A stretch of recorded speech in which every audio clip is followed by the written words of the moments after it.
Bonsoir Fabien. Vous allez proposer sur Monaco Info une série de documentaires sur les sentiers du littoral. Ça va d'ailleurs commencer ce soir, juste après le journal. Pourquoi une série sur ce thème-là ? Je vous dirais que comme toutes les bonnes idées, sont des idées qu'on a en marchant. Oui. Et moi, c'est en marchant sur ces sentiers, régulièrement, surtout sur les sentiers de Cap d'Aille et du Cap Ferrat, surtout aussi ces derniers mois et ces dernières années, et cette année très compliquée de confinement où j'avais besoin d'oxygène, de prendre l'air, de voir l'horizon. Et au fil du temps, je réfléchissais aussi au travail, évidemment. Et je me suis dit, enfin, pourquoi pas ?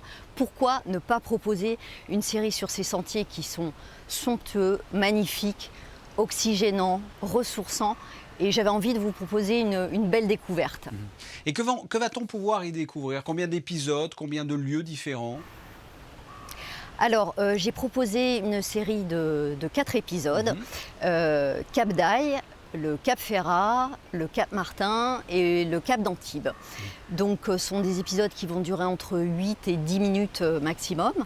Et c'est une promenade en fait que je propose aux téléspectateurs. Une promenade avec moi, j'embarque un petit peu les gens et je vais à la rencontre des gens qui font l'histoire de ce sentier, qui sont les personnages, qui sont les gardiens de ces lieux et qui ont des histoires à nous raconter, des anecdotes. Il y a des scientifiques, il y a des gens de la culture, il y a des gens qui vont se baigner, qui sont des habitués. Donc en fait, c'est tous ces personnages que je vais rencontrer au fil du sentier, au fil de ces kilomètres. Vous nous donnez l'eau à la bouche. Donnez-nous quelques exemples de ce que l'on peut y découvrir, dont on n'a pas forcément idée quand on se balade simplement sur le littoral. Alors, on va découvrir un petit peu d'architecture. Les sentiers, c'est aussi l'histoire, c'est notre patrimoine. Ce sont ces belles années, ce sont les années de la Belle Époque, le début du XXe siècle, la très belle Côte d'Azur, avec cette belle lumière, ces belles bâtisses, cette architecture qui est vraiment époustouflante. Alors, c'est un peu Gatsby, le magnifique. On a envie de se replonger dans ces années-là. On se rend compte qu'il y a énormément de personnalités, de gens célèbres de la culture, du cinéma, du théâtre, qui sont venus sur ces sentiers. Par exemple, au Cap Ferrat, il y a David Niven, le célèbre acteur de La Panthère Rose, qui a passé de très belles années là-bas. Aujourd'hui, ils sont des millionnaires du monde entier. Sur le Cap d'Aille, c'est un petit peu différent. Il y a eu Winston Churchill, Greta Garbo, Sacha Guitry, les Frères Lumière. Enfin, la liste est absolument époustouflante. Donc, c'est une promenade aussi dans le temps que je fais découvrir. Vous aviez proposé il y a quelque temps une série aussi sur les îles. Alors les îles, le littoral, la mer, le bord de mer. En tout cas, j'ai l'impression que ça vous attire particulièrement. Je me trompe ?